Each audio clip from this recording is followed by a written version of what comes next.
গ্রামের শান্ত ছেলে আদ্রুপ, খেলাধুলা যার নিত্যদিনের সঙ্গী, কিন্তু কিন্তু হৃদয়ের গভীরে লুকিয়ে আছে মানুষের প্রতি ছোট্ট ছোট্ট কোমলতা। আজকে তো গোল আমিই দিব। এই দেখো আমি গোল দিচ্ছি। আরে ওখানে এটা কি দেখা যাচ্ছে? এটা তো মনে হচ্ছে একটা পাখি। দেখি তো। হ্যাঁ, পাখি তো মনে হচ্ছে পেঠা পেয়েছে। আমাদের ওকে সাহায্য করা উচিত। হায়, আমার দাদু বলেছে জীবে দয়া করতে হয়, দয়া করলে দয়া ফিরিয়ে আসে। আমি ওকে আমার বাড়িতে নিয়ে যাচ্ছি, পরে দেখা হবে। আল্লাহ হাফেজ।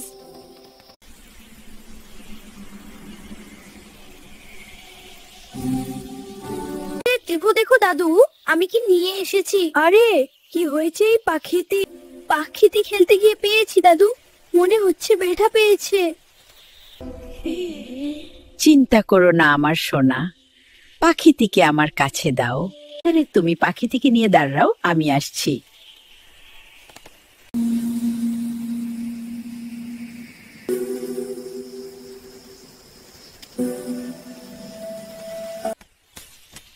এই দেখো দাদু ভাই, আমি হলুদ পানি নিয়ে এসেছি।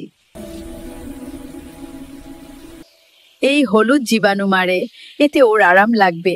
আমি ওকে মুছে দিচ্ছি। জীবে দয়া করলে কি হয় দাদু? যারা প্রাণীদের ভালোবাসে আল্লাহ তাকে ভালোবাসে।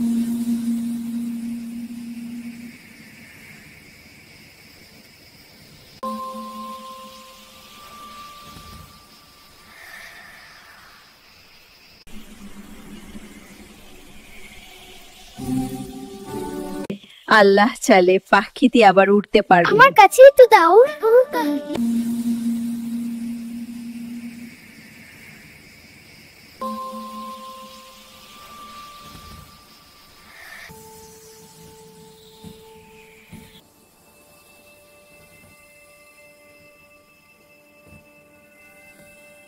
আরে পাখিটি তো উড়ছে। দাদু দেখে যাও।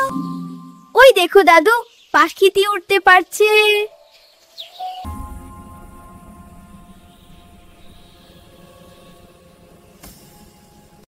আলহামদুলিল্লাহ, আমরা পাখিটিকে ঠিক করতে পেরেছি। আলহামদুলিল্লাহ। আমি জানি তুমি আমাকে ধন্যবাদ জানাতে এসেছো।